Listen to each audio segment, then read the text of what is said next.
siang dan selamat datang kami ucapkan kepada yang terhormat Ibu Evi Sulfiana SPDM atau yang mewakili selaku Kepala SMK Negeri Jember, yang kami hormati Bapak Imron. Awali dengan doa bersama terlebih dahulu yang akan dipimpin oleh Bapak Syafaat. Silakan.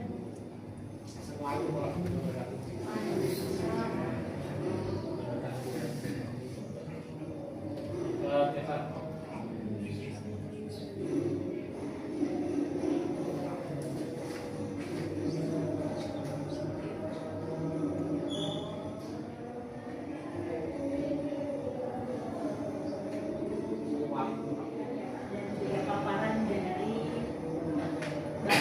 Di SPDM PDGR selaku fasilitator nasional yang sudah hadir di SMK Negeri Jember hari ini, disilakan.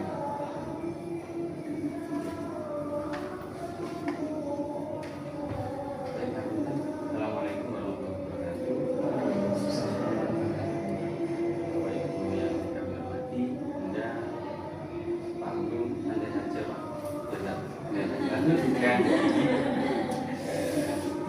Jadi dalam pendampingan nanti tidak ada salah.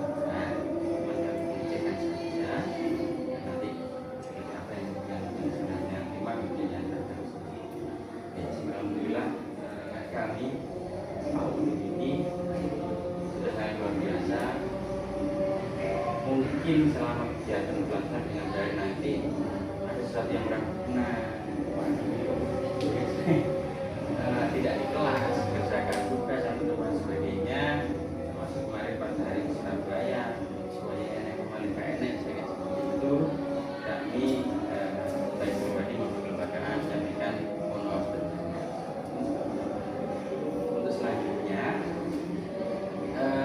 Tujuh jurus pendidikan ini sebenarnya berdampingan erat dengan pembelajaran mendalam. Mungkin ada yang sudah dapat materi pembelajaran mendalam. Pendukungnya nanti adalah ini, biar apa? Tiga mendalamnya itu kolaborasi BK menyangkut dengan teori kecerdasan majemuk. Nah, mungkin dari beberapa guru juga masih sudah mengenal terkait dengan kecerdasan majemuk. Belum ya. Nah, mungkin di sini saya akan menjelaskan sedikit terkait dengan kecerdasan majemuk ini. Kecerdasan ini atau teori ini yang dikembangkan oleh pasti kita harus mengenali atau membantu siswa kita untuk mengenali potensi ini. Bukan hanya tugas dari guru BK sebenarnya Bapak Ibu, tapi tugas kita semuanya, baik itu guru mapel maupun guru BK, itu jurus yang utama tadi, mengenali potensi. Dimana di sini saya menggunakan pendekatan ARKA atau yang pertama aksi. Nah, di sini saya sebelum masuk ke konsepannya, sini saya mengajak untuk peserta didik melakukan aksi dulu, yaitu dengan melakukan mengisi asesmen. Asesmennya itu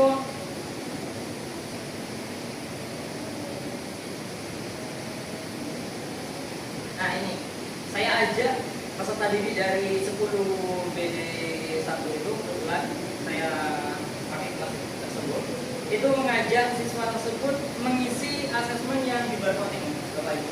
Kalau yang ini aslinya sudah saya laksanakan sebelum. Setelah itu saya lakukan refleksi. Nah, setelah siswa tersebut itu melakukan refleksi, melakukan aksi yang pertama, mengisi asesmen tersebut. Di sini saya meminta beberapa siswa untuk merefleksikan apa yang sudah mereka dapat dari mengisi asesmen tersebut. Alhamdulillah kemarin itu terkait dengan refleksinya itu mereka mulai tahu terkait dengan kecenderungan kecerdasan yang mereka miliki itu lebih dominan apa. Dan memang rata-rata ada 3 dominan dari mereka, ada 3 kecerdasan dominan yang mereka miliki. Dan kalau memang Bapak Ibu mau mencoba ini, sebab tidak bisa dipungkiri murid kita hari ini itu mudah betul mentalnya down. Ketika mendapatkan problem dikit sudah down, pengen berhenti sekolah, pengen kerja saja. Ada yang sampai apa itu mogok sekolah alfa terus. Nah itu yang menjadi problem kayak gitu. Makanya saya mengambil jurus 3 ini agar bukan hanya guru BK di sini. Kenapa? Makanya kan saya di sini mengundang beberapa guru mapel juga, dan kebetulan guru mapel tersebut menumbuhkan resiliensi pada murid kita. Yang pertama, membantu peserta didik kita menghadapi tekanan akademik dan ujian tanpa stres berlebihan, kayak gitu. Namanya sekolah gitu, namanya sekolah tidak akan luput terkait dengan yang namanya ujian. Kebetulan setelah ini kita akan pekan uji kolaborasi. Nah biasanya pas mendekati uji kolaborasi itu pasti ada temuan. Beberapa murid itu mulai mogok sekolah tanpa kabar karena yaitu kadang hambatannya bahan itu uji kolaborasinya belum selesai, akhirnya stres.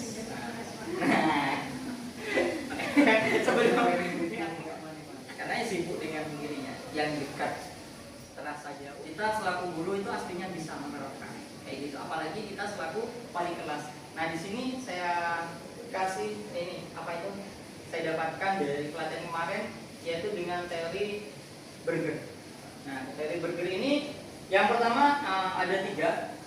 Yang pertama diawali dengan apresiasi. Ketika kita mengajak ngobrol murid kita, ini meskipun guru mapel atau guru wali kelas bisa menerapkan ini. Ketika kita mengajak ngobrol peserta didik kita atau murid kita yang kelihatannya itu sudah mentalnya down, sudah agak bersemangat atau lagi ada masalah, kita lakukan untuk praktek ini.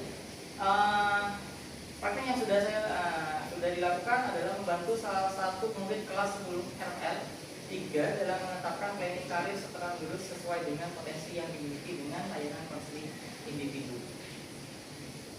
Ini saya sampaikan sedikit terkait dengan deskripsi masalah yang dialami oleh konseling saya. Konseling merasa kesulitan dalam menentukan karir impian setelah lulus SMK. Konseling memiliki minat yang besar untuk bisa langsung bekerja saat lulus nanti, terutama bisa kerja di Malaysia. Kebingungan ini muncul karena konseling merasa masih belum bisa mewujudkan keinginan itu karena konseling masih belum mengetahui. Dalam proses konseling yang saya lakukan, dan mohon maaf mungkin suara dari konseling saya ini kurang jelas. Memang kemarin itu lupa tidak menggunakan mic. Baru ingat itu ketika selesai. Kan nggak mungkin kalau diulangi lagi. Iya gitu.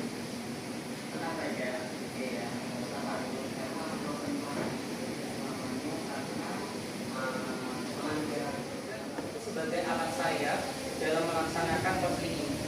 Kebetulan saya sudah mendapatkan datanya, jadi saya tinggal mengingatkan kembali atau mengajak diskusi.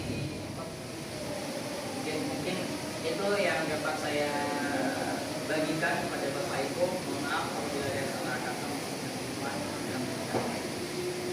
Ya, mungkin ada yang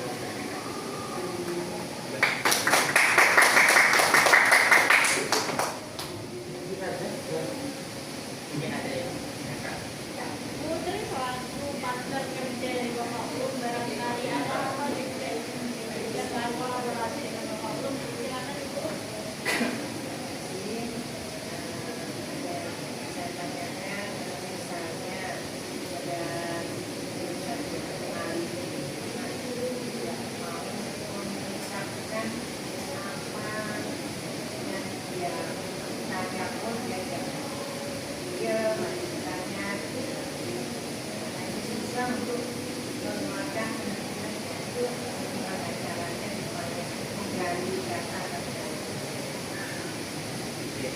Mungkin langsung saya tanggapi terkait dengan hal tersebut. Itu memang sering kita hadapi, terutama di kehidupan nyata. Saya jadi ingat apa yang disampaikan oleh dosen saya. Teori itu tidak bisa 100% sesuai dengan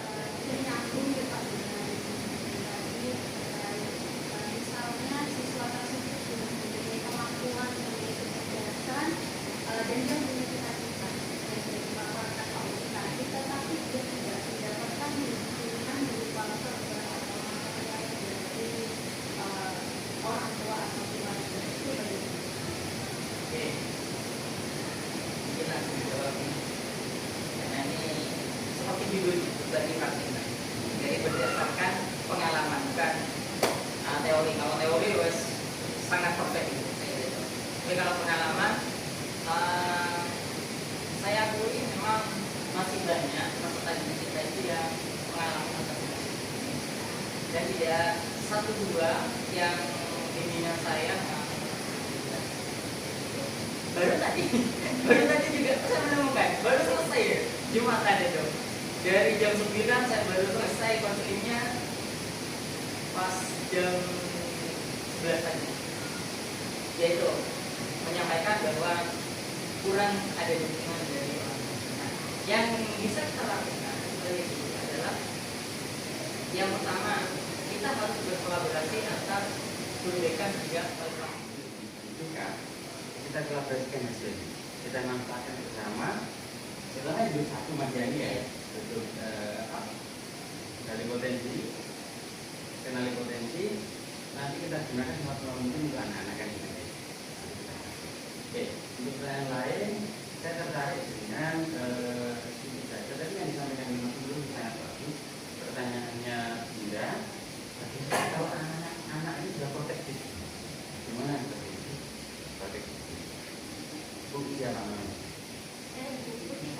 Saya juga namanya Bu. Sama passwordnya. Saya bawa pulang. Oh, rahasia dong Bapak. Tolong. Oh, tidak bisa. Oh, ini udah dicoba udah ya. Seperti kenapa tidak boleh? Kalau suaminya boleh? Yang maksudnya? Boleh. Oke. Dari mulai kenapa saya kemudian tidak boleh? Kita tahu kan? Sehingga begini, kenapa tidak boleh? Ini ada hal privasi. Bagaimana mau saya buka kepada orang yang saya belum kenal? Bagaimana saya membuka kepada orang yang belum bisa saya percaya? Termasuk informasi tadi, ketika dengan nanya kepada anak, bagaimana dia bisa ngomong kalau yang ngajak ngomong yang nanya, menurut dia ini adalah satu ancaman. Saya belum aman dengan mereka. Tapi kalau yang